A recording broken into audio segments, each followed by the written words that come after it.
Okay, so the project for today is to make this thing cool down. A little bit of a cold today. Probably have the sickness or something, but whatever. It's not going to slow me down. So that's how much room I've got. So what I've done is I've removed all of the original radiator support and cut away a lot in here. And we're going to try and fit something bigger. So the original radiator was this little guy here. It was for the original 18RG or 18RC, a Gemini type radiator. When I took out the supports for that, I then fitted this guy here, which is an MR2 style radiator. Obviously it doesn't have the same height as this one here, but I thought it might work because it's quite wide. And I've got the two fans on the back of it. It was okay driving around town, but once I turned the aircon on and started leaning on it a bit, it started to overheat. Now I've got this big boy. This is a VPW fabricated Chev style radiator. Now, hopefully I won't need to chop too much out of this, or anything for that matter. I think I'm gonna have to lose the cap off the top, but hopefully that's all I have to do is just weld that up. But we'll see, that's the plan anyway. Just put that thick boy in. It's nice and thick. There's this guy's side by side comparison. Let's see how much thicker it is. Let's see how we go. All right, time to fab.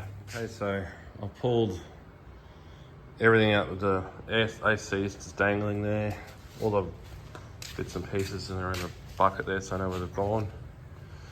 And the bonnet catch is swinging to the side there, and so hopefully now I can actually get a grinder in here and actually gain access and try and make this rather large radiator fit, because at the moment it doesn't, but we can cut and weld, so we'll see what happens. You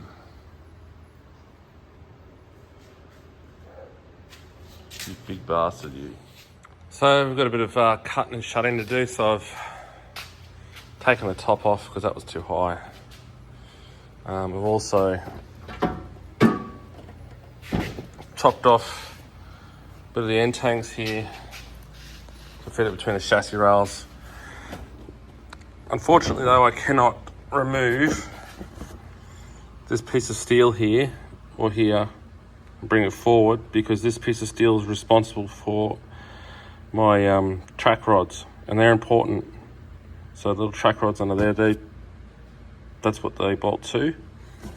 And if I unsettle those, that is what keeps my wheels straight when I'm going any speed, and especially when you're doing $1.60 down the drag strip. So I don't want to mess with that geometry, so I'm going to now, it's still a bit too high, so I'm now going to trim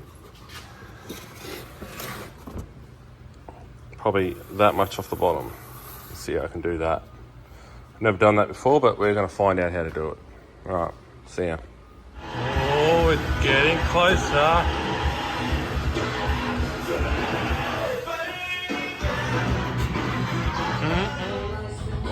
All right, so it's not pretty. I'm no TIG welder, that's for sure, but cut out to the bottom there, weld it up. Bit of a pipe coming up from the top, from the bottom, sorry, so that the hose can go in. And I chopped off the bit at the top, tugged that up. So I took a whole row off the bottom here, a whole row off there. And I can't weld that fine, so I just arrow dieted the bottoms there. And hopefully those tanks won't leak, but yeah, let's see how that goes. I run out of talent and gas.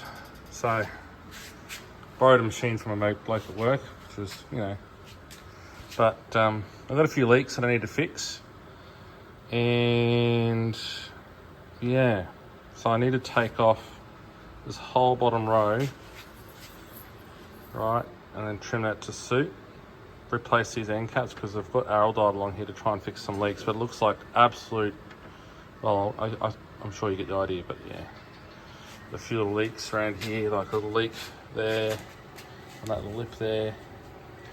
Never said I was a TIG welder, but I can put two bits of metal together with holes. So I had it arcing out on the bench, and I put a couple of holes in the fins, so I just araldite those up. Lesson learned there. And a couple of leaks down there. I'll fix them up. So it's 5:30. I've put the car back together pretty much. So it's all ready to take the radiator now, but because I've run out of talent and gas, hopefully that you can see me, but it's always okay to ask for help. I know there's better TIG welders out there, so I'm going to go and see one of them tomorrow and ask him for some help and see if he can't fix up my mess. So yeah, I'm going to drop that off to him tomorrow and say, please, can you please help? Like I said, I can put 2 bits of metal together, but when it comes to stuff that you rely on to keep your engine from exploding, I want it to not leak and be reliable. So I'll go and see him tomorrow and see if he can help me out. But this is what it looks like. Yeah, just waiting for a mate. Hopefully it should be ready before the roll racing, because I don't want to overheat.